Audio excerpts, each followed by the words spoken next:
عسلامة يا جماعة، راني جبت لكم اليوم الوصفة بتاع البسكوت القرموشي متاع العيد.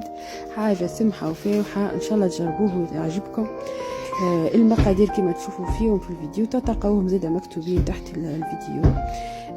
اعظم 3 عظمات، عندنا 3 كعبات عظم متوسطين الحجم، سكر، جلجلان معرج، زيت نباتي، نشاء، ومعاهم لفاحات اللي هما ساعة الخميرة متاع الجاتو، ساشي خميرة، فاني، شوربة برتقال، بسباس، والفارينة اللي باش نلمو بها العجينة. نبداو مع بعضنا في طريقة التحضير، وتابعوني واحدة واحدة وتفرجوا في الفيديو للآخر.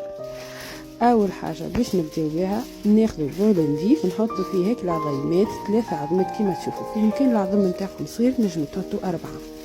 السكر، ونزيدوه لفاحات نتاعنا بما فيهم سكر فاني والا اكستري فاني كما تحبوا، ونزيدوهم الكونتيتي نتاع الجلجلان المعرج بيان سور، يبدا مصفي نضيف، نخلطوهم بالطريقه هذه. ومن بعد نزيدوا عليهم الكونتيتي نتاع الزيت ونخلطوا، ما نركدوش، جوست نخلطوا باش الخليط يتجانس في بعض. توا نزيدوا شويه عطرشيه ولا شويه من زهر، كل حد وشو يحب. ومن بعد نضيفوا المكونات الجافه، بيان سور لازمنا نغربوهم اوبليغاتوار، لازمكم تغربوهم وسي جامي تلقاوش تفشى حاجه، الله اعلم. وزيد يدخلوا لهم الهواء وتجيكم العجينه باهيه. نلموا لمين مع بعض، ما كيما تشوفوا في البدايه نلموا لمين، ما نعجنوش باش ما تلسناش العجينه وتولينا من بعد الكعبه يابسه حطبه. شوفوا هالعجينه كيف هي التكستير نتاعها مرخوفه، ما تخافوش منها. اني عملتها مرخوفه لهنا باش نعطيكم رايي.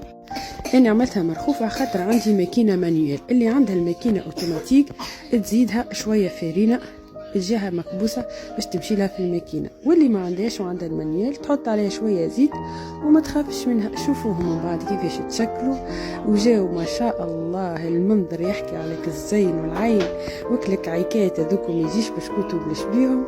والنتيجه بعد 20 دقيقه على درجه حراره 180 درجه كيما تشوفوا. صدقوني ما كنتش مش تندموا بين عالمية، وان شاء الله عيدكم مبروك بالمصبخ. نجم حتى تحضروه في رمضان وتاكلوا به السحوره نتاعكم وتاكلوا بالشفاء. ان شاء الله تجربوا الوصفه وتعجبكم. وتوا بقالي باش نقول كان بارك الله فيكم. ميرسي بوكو اللي قعدتوا تفرجوا في الفيديو للاخر، وان شاء الله نتلاقاو في لايف جاي ونعطيكم وصفه من وصفاتي، وتصبحوا على خير. وجوه الخير.